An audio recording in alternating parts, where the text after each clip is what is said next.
गुप्तकालीन प्रशासन की सबसे प्रमुख विशेषता क्या थी? राज्य का पूर्णतः विकेंद्रीकरण, धर्म और राज्य का पृथक्करण, राजा को ईश्वर का प्रतिनिधि मानना, ग्रामीण स्तर पर स्वशासन की व्यवस्था। आंसर है ग्रामीण स्तर पर स्वशासन की व्यवस्था। गुप्तकालीन प्रशासन की एक सबसे बड़ी विशेषता थी ग्राम स्तर पर पंचायतों के माध्यम से स्वशासन। ग्रामिक, महत्तर और ग्राम सभा जैसे पद इस बात का प्रमाण हैं कि ग्रामीण प्रशासन विकेंद्रीकृत था। यह स्थानीय शासन प्रणाली की परिपक्वता को दर्शाता है। गुप्त काल के दौरान साहित्यिक उन्नति के क्षेत्र में कौन सा कवि विशेष प्रसिद्ध हुआ? भास, कालिदास, बाणभट्ट और माघ। आंसर है कालिदास।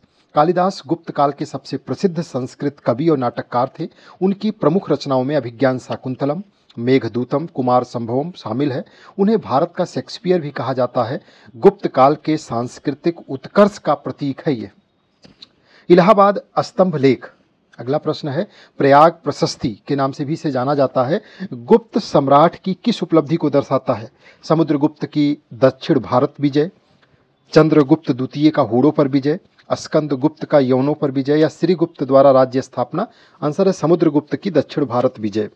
जो इलाहाबाद स्तंभ लेख है, जिसे प्रयाग प्रशस्ति भी कहा जाता है, समुद्रगुप्त की विजय यात्रा का विस्तृत विवरण देता है। इसे हर्षवर्धन कालीन कवि हरिशेड़ ने लिखा था। ये समुद्रगुप्त की दक्षिण पथ विजय, आर्यावर्त के शासकों पर प्रभुत्व और उनकी उदार नीति आदि सब की चर्चा करता है, वर्णन करता है।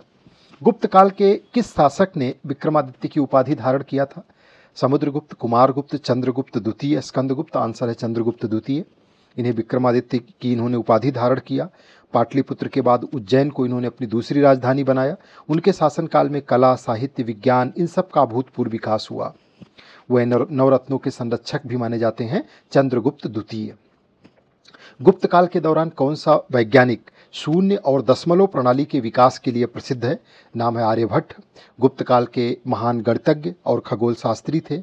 उन्होंने आर्यभट्टियम नामक ग्रंथ लिखा, जिसमें शून्य और दशमलव प्रणाली का उल्लेख है। साथ ही उन्होंने पृथ्वी की जो गोल संरचना और इसकी घूर्णन गति को भी समझाया।